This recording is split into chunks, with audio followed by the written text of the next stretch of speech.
रात के 2 बज रहे हैं, आंखें बंद हैं लेकिन दिमाग फुल स्पीड पर चल रहा है। कल का पेपर कैसा होगा, अगर फेल हो गया तो? उसने वह बात क्यों कही? आप सो नहीं पा रहे हो, पढ़ नहीं पा रहे हो, सिर्फ सोच रहे हैं और कुछ नहीं। और सबसे बुरा पार्ट, इन सारी सोच का कोई रिजल्ट नहीं, कोई प्लान नहीं, बस एक एंडलेस लूप। अगर ये आपको रिलेटेबल लग रहा है तो यह वीडियो एंड तक देखना, क्योंकि आज हम ओवर थिंकिंग को परमानेंटली बंद करने का तरीका बताएंगे। पहले ये समझो कि ओवर थिंकिंग आपको एक्चुअली क्या नुकसान कर रही है। आपने कभी नोटिस किया, जिस दिन आप सबसे ज्यादा सोचते हैं उस दिन आप सबसे कम काम करते हैं। आपने 5 घंटे का शेड्यूल बनाया लेकिन 3 घंटे सिर्फ यह सोचने में गए कि कहां से शुरू करूं। यह है ओवर थिंकिंग का असली नुकसान। यह आपकी एनर्जी लेता है, टाइम लेता है और रिजल्ट कुछ नहीं देता। और अगर अभी फिक्स नहीं किया तो ये सिर्फ एग्जाम्स तक नहीं रहता, ये आपकी पूरी लाइफ में घुस जाता है। तो सवाल ये है, ओवर थिंकिंग आती क्यों है? इसको रोकने से पहले इसको समझना जरूरी है। आपका दिमाग एक सिक्योरिटी गार्ड की तरह काम करता है। उसका एक ही काम है, आपको सेफ रखना। और जब भी कोई बड़ी चीज सामने आती है, एग्जाम, डिसीजन, कोई बात, ये गार्ड अलार्म बजा देता है। रुको, सब सोच लो, क्या होगा, क्या नहीं होगा।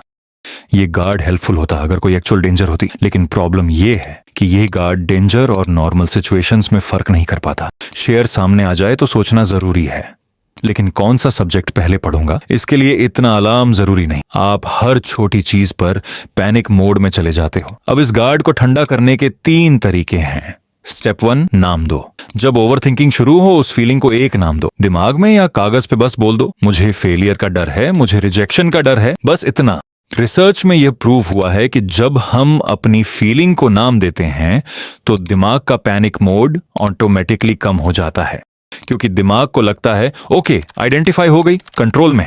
इसीलिए कमेंट करो कि तुम सबसे ज्यादा किस चीज के बारे में ओवर थिंकिंग करते हो। यह बहुत छोटा लेकिन जरूरी स्टेप है।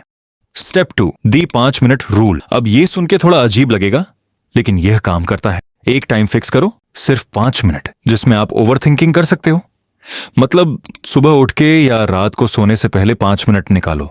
उस टाइम में जो भी टेंशन है, जो भी व्हाट-इफ्स हैं, सब सोच लो। लेकिन जब ये 5 मिनट खत्म हो जाए, बॉक्स बंद। और जब भी बाकी दिन में ओवर थिंकिंग आए, दिमाग को यह बोलना है, अभी नहीं, इसका टाइम फिक्स है, तब सोचेंगे। ये काम क्यों करता है? क्योंकि दिमाग को पता है मुझे इग्नोर नहीं किया जा रहा, मेरा टाइम आएगा। तो वो उस मोमेंट में शांत हो जाता है। पहले 1 हफ्ते में ये फोर्स लगेगा, दूसरे हफ्ते में ये हैबिट बन जाएगी। स्टेप 3, कुछ भी करो अभी। सबसे इंपॉर्टेंट स्टेप। एक लाइन में कैसा?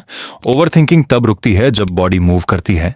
कोई बड़ी चीज नहीं करनी, बस 1 गिलास पानी पियो, 10 पुशअप्स करो, 1 पेज पढ़ लो। जैसे फोन हैंग हो जाता है तो रिस्टार्ट करते हो, ये वही रिस्टार्ट बटन है। बॉडी मूव होती है, दिमाग फ्यूचर की फेक प्रॉब्लम से हटके प्रेजेंट के एक्चुअल काम पे आ जाता है, और वहां ओवर थिंकिंग के लिए जगह ही नहीं रहती। तो याद रखो, ओवर थिंकिंग रोकने का मतलब सोचना बंद करना नहीं है, गलत वक्त पे गलत चीज के बारे में सोचना बंद करना है। और उसके लिए बस 3 चीजें काफी हैं। नाम दो, टाइम फिक्स करो, एक काम करो।